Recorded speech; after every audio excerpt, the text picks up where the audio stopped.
OIC secretariat Jeddah میں اسلامی تعاون تنظیم کی کونسل برائے وزرائے خارجہ کا 16واں غیر معمولی اجلاس ہوا۔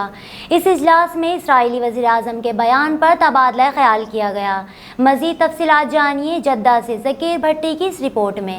اسلامی تعاون تنظیم کے کونسل برائے وزارت خارجہ کا 16واں غیر معمولی اجلاس آج OIC سیکریٹریٹ جدہ میں منعقد ہوا۔ اجلاس OIC نے سعودی عرب کی درخواست پر طلب کیا۔ اس اجلاس کا ایجنڈا اسرائیلی وزیر اعظم کے اس بیان پر تبادلہ خیال کرنا تھا کہ انتخابات میں فتح حاصل کرنے کی صورت میں وہ مقبوضہ مغربی کنارے میں علاقوں کو الگ کرنے کا ارادہ رکھتے ہیں۔ پاکستان کی جانب سے وفاقی وزیر تعلیم اور پیشہ ورانہ تربیت جناب شفقت محمود نے غیر معمولی اجلاس میں شرکت کی۔ اجلاس کی صدارت سعودی وزیر برائے امور خارجہ ڈاکٹر ابراہیم بن عبدالعزیز الصاف نے کی۔ اپنے ایک بیان میں شفقت محمود نے اس موقع پر کہا کہ اسرائیلی یک طرفہ اعلان اقوام متحدہ سیکورٹی کونسل کی متعلقہ قراردادوں اور بین الاقوامی قوانین کے اصولوں کی خلاف ورزی ایک خطرناک رجحان اور بین الاقوامی امن و سلامتی کے لیے خطرہ ہے۔ انہوں نے کہا کہ یہ پہلے سے کشیدہ صورتحال کو مزید پیچیدہ بنا دے گا اور خطے کو غیر مستحکم کرے گا۔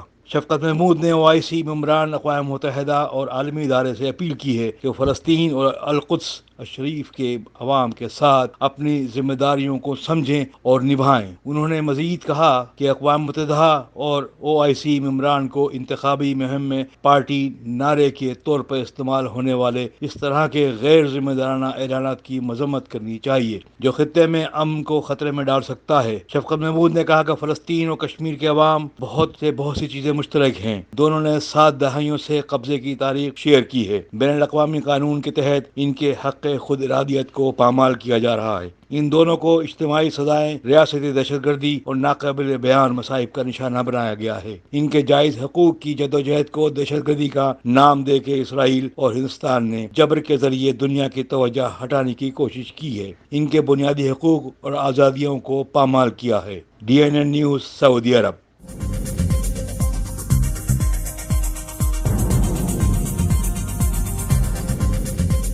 نیوز سے اپڈیٹ رہنے کے لیے ہمارے چینل کو سبسکرائب کریں اور بیل آئیکن پر کلک کریں۔